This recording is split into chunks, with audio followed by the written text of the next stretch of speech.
दोस्तों, बिहार में कमाल हो रहा है। कमाल हो भी क्यों ना, जिस इंडिया गठबंधन को लेकर अनुमान लगाया गया था कि इस बार बिहार में सत्ता परिवर्तन होगा, वो इंडिया गठबंधन मात्र 35 सीटों में सिमट जाती है।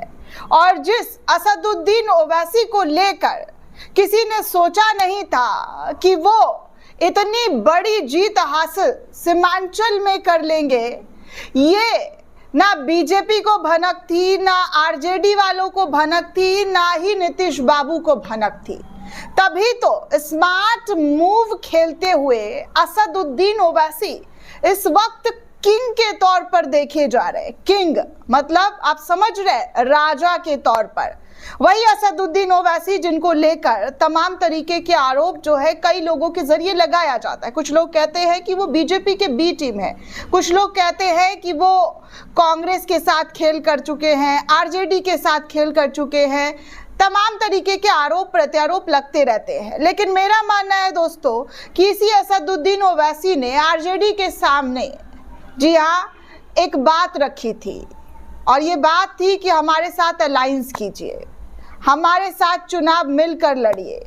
लेकिन आरजेडी को उस वक्त असदुद्दीन ओवैसी की वैल्यू पता नहीं चली। आज मैं असदुद्दीन ओवैसी को लेकर पूरा का पूरा खबर दिखाऊंगी और कैसे बिहार की राजनीति में वो बड़े नेता के तौर पर उभरते हुए नजर आ रहे हैं। दोस्तों, इस वक्त पिछली चुनाव में भी उन्होंने दमदार जो है इलेक्शन लड़ा था और इस बार तो उन्होंने पूरा धुआंधार जो है छक्का मारते हुए पूरे पार्टी को क्लीन आउट कर दिया है, बोल्ड कर दिया है। मतलब क्लीन बोल्ड जो होता है वो कर दिया गया है। एक एक करके पूरी जानकारी आपको दूंगी कि कैसे इस वक्त एनडीए खेमे में हलचल मचा हुआ है सीएम कुर्सी को लेकर।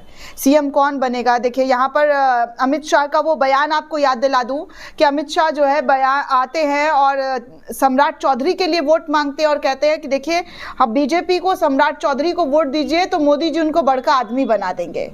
तो बड़का आदमी क्या मतलब? सीएम। और सीएम की कुर्सी किसके पास है इस वक्त भी? अभी तक अगर बात की जाए तो नीतीश कुमार के पास है। नीतीश कुमार सीएम के पद पर बैठे हुए हैं। नीतीश कुमार ही बिहार में पिछले 20 सालों से सत्ता में है, चाहे वो एनडीए के साथ हो या आरजेडी के साथ हो, लेकिन कुर्सी उन्हीं के पास रही है। लेकिन अब मामला जो है बदल गया है। मामला ऐसे बदल गया है क्योंकि 95 सीट भारतीय जनता पार्टी ने जीत हासिल किया है और उसके बाद से ही भारतीय जनता पार्टी जो है ये सोच रही है कि अब बिहार में उनका अपना एक सीएम होना चाहिए। जी हाँ, अपना एक सीएम तो हर हाल में होना चाहिए। अब नीतीश कुमार के रहते हुए उनका अपना सीएम कैसे हो सकता है दोस्तों? तो इस वक्त आपको बता दूं कि नीतीश कुमार ने अपनी दावेदारी तो सीएम के लिए पेश कर ही दी है, साथ में इस्तीफा भी दे दिया है और विधानसभा भंग भी कर दिया है। इस वक्त की जो बड़ी जानकारी निकलकर सामने आ रही है वो ये है कि बिहार में सरकार गठन की प्रक्रिया शुरू होने से पहले बिना किसी सीएम कैंडिडेट का फेस एनडीए की तरफ से रिवील करने से पहले नीतीश कुमार ने विधानसभा को भंग कर दिया और अपने पद से इस्तीफा भी दे दिया है। अब अगला मुख्यमंत्री कौन होगा, इसको लेकर क्या फैसला एनडीए के जरिए किया जाता है या एनडीए में टूट फूट करके इधर महागठबंधन के साथ नीतीश बाबू आते हैं, क्योंकि सीएम वाली कुर्सी तो नीतीश कुमार को बहुत प्यारी है। दोस्तों, आपको चलिए थोड़ा सा खबर यहाँ पर नीतीश कुमार को लेकर जो आ रहा है वो मैं आपको दे दूं। दरअसल दोस्तों, खबर ये आ रही है कि बिहार में नई सरकार की गठन की प्रक्रिया को लेकर जो तेजी दिखाई जा रही है उसमें नीतीश कुमार का नाम कहीं से कहीं तक नहीं आ रहा है।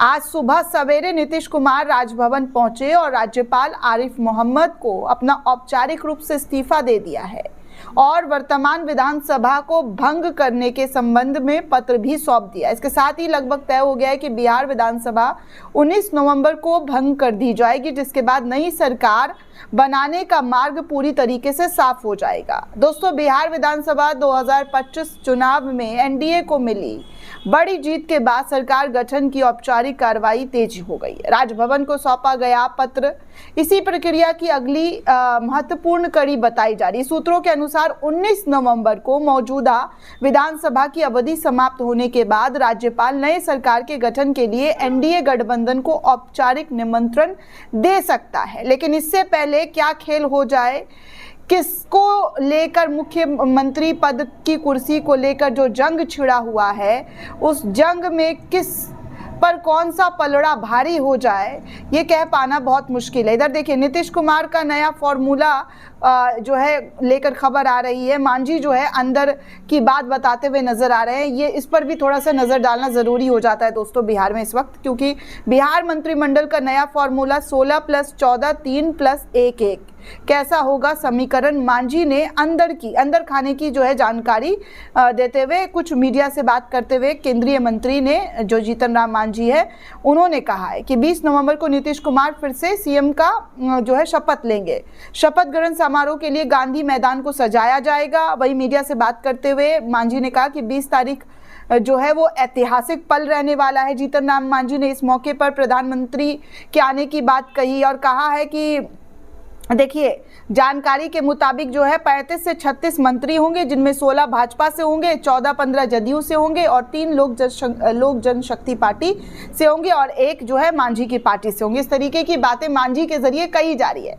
लेकिन अभी तक जो है दोस्तों सीएम फेस का रिवील एनडीए गठबंधन की तरफ से नहीं हुआ है। एनडीए गठबंधन में अभी भी कुर्सी को लेकर, सीएम की जो कुर्सी है उसको लेकर लगातार उठापटक चल रही है और इस बात को लेकर काफी नीतीश कुमार नाराज भी चल रहे हैं दोस्तों कि इतना देरी क्यों भाई, जब आपको सत्ता में जरूरत थी हमारी सांसद की तो हमने सबसे बढ़ चढ़कर आपको जो है सपोर्ट किया। 12 सांसदों का सपोर्ट जो है दोस्तों नीतीश कुमार के जरिए दिया गया, तभी मोदी जी कुर्सी पर बैठे हैं। ये बात झुटलाया नहीं जा सकता है। इस बात में 110% सच्चाई है और इस सच्चाई को कहीं से कहीं तक कोई भी नहीं झुटला सकता है। और दूसरी तरफ जो वक्फ कानून लाया गया, मुसलमानों से कितना ज्यादा नाराजगी जो है नीतीश बाबू ने झेला है, उनकी पार्टी में इस्तीफे का लाइन लगा है।